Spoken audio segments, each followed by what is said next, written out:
একটা ট্যাক্সি ডেকে উঠে পড়ে নীলিমা। বৃদ্ধাশ্রমে যাচ্ছে আজও। ওর ছেলে বৌমা ব্যাঙ্গালোরে নিজেদের সংসার চাকরি নিয়ে ব্যস্ত।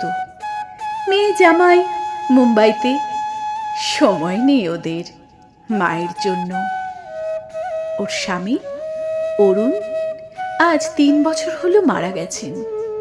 তারপর থেকেই নিঃসঙ্গ একাকিত্ব জীবন নীলিমার। তাই এই সিদ্ধান্ত নিয়েছে ও নিজেই, ওকে কেউ জোর করেনি। শহর থেকে দূরে গঙ্গার ধারে কোলাহল মুক্ত মনোরম পরিবেশে এই বৃদ্ধাশ্রমটি। বেশ ভালো লেগেছে নীলিমার।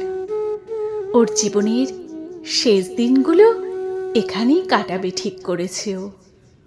বৃদ্ধাশ্রমটির নামও বেশ সুন্দর, গোধূলি। সত্যিই তো, জীবনের গোধূলি বেলা। ট্যাক্সি থেকে নেমে গেট খুলে গোধূলিতে প্রবেশ করে নীলিমা। কাউন্টারে বসা মেয়েটি বলে, নীলিমাদি, তুমি আসবে বলে তোমার জন্য দোতলার বারান্দা দেওয়া 6 নম্বর ঘরটা সাজিয়ে রেখেছি। তুমি যাও, আমি বুলাকে পাঠিয়ে দিচ্ছি তোমার দেখাশোনা করার জন্য। নীলিমা মৃদু হেসে সম্মতি জানায়। আজ থেকে গোধূলির 6 নম্বর ঘরটাই ওর ঠিকানা। এখানে ওর মতো আরো অনেকে আছে যাদের সংসারে প্রয়োজন ফুরিয়ে গেছে।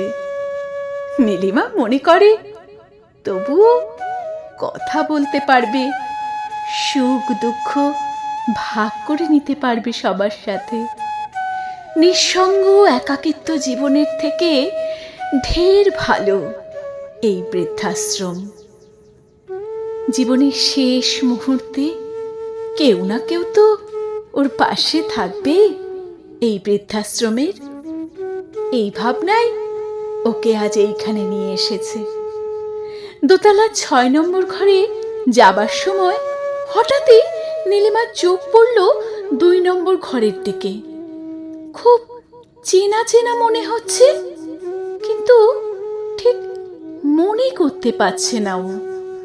কোথায় যেন দেখেছে ওই মহিলাকে। সেই শান্ত সুন্দর মুখ, বয়সের ছাপ মুছে দিতে পারেনি সৌন্দর্যকে।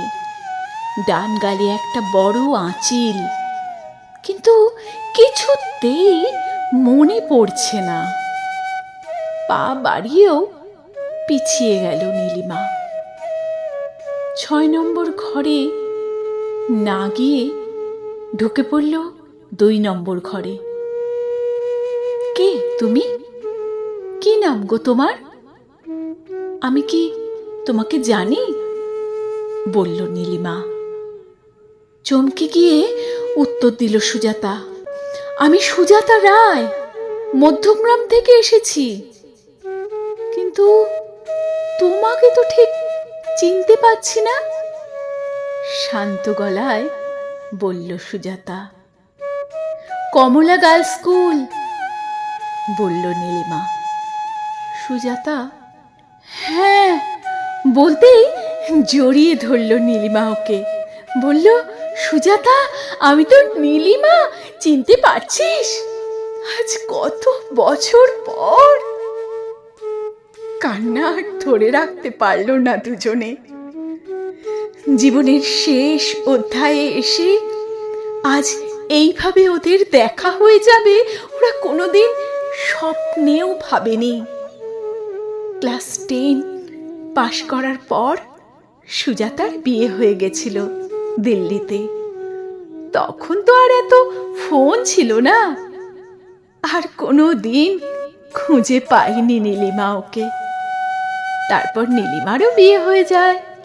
সংসার সন্তান সহ ব্যস্ত জীবন নিয়ে 2 বন্ধু ভুলে যায় ওদের বন্ধুত্বকে। আজ আবার স্মৃতিগুলো জীবন্ত হয়ে উঠেছে। আলু কাবলি, ফুচকা, আমের আচার, ঝালমুড়ি, সব সব।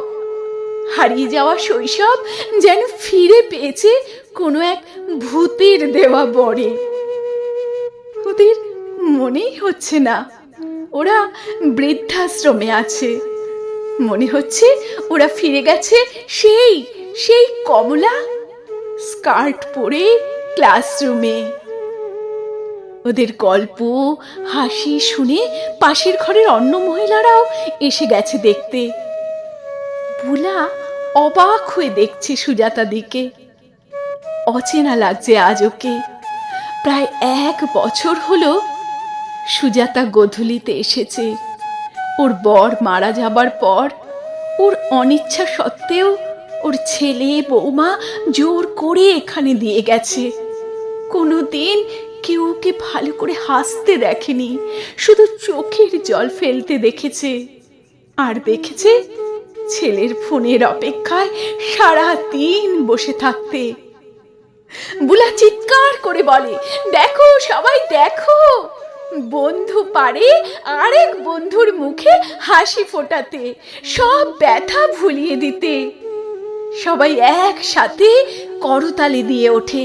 নীলিমা বলে, আমরা বাঁচবো সুজাতা, জীবনের শেষ দিনগুলো শুধু নিজেদের জন্য। পাশের ঘরের মিতালিদি গান ধরে, প্রাণীর সখা এসো মোর প্রাণে। মল্লিকাদি বলে, আজ আমি সবাইকে মিষ্টি খাওয়াবো। অদিতিদি বলে, বুলা নিয়ে এসো সবার জন্য চা, মুড়ি আর আলুর চপ। আজ একটু অনিয়ম হলে ক্ষতি কি আছে? বুলা বলে, আজ কারো বাড়ি থেকে কুলাঙ্গার ছেলে মেয়ে ফোন করলে বলে দেব তোমাদের মায়েরা আজ ভীষণ ব্যস্ত। সবাই অনাবিল ভাবে হেসে ওঠে একসাথে। সে যেন একেবারে প্রাণ খোলা হাসি, প্রাণ খোলা হাসি। সে যেন একেবারে প্রাণ খোলা হাসি।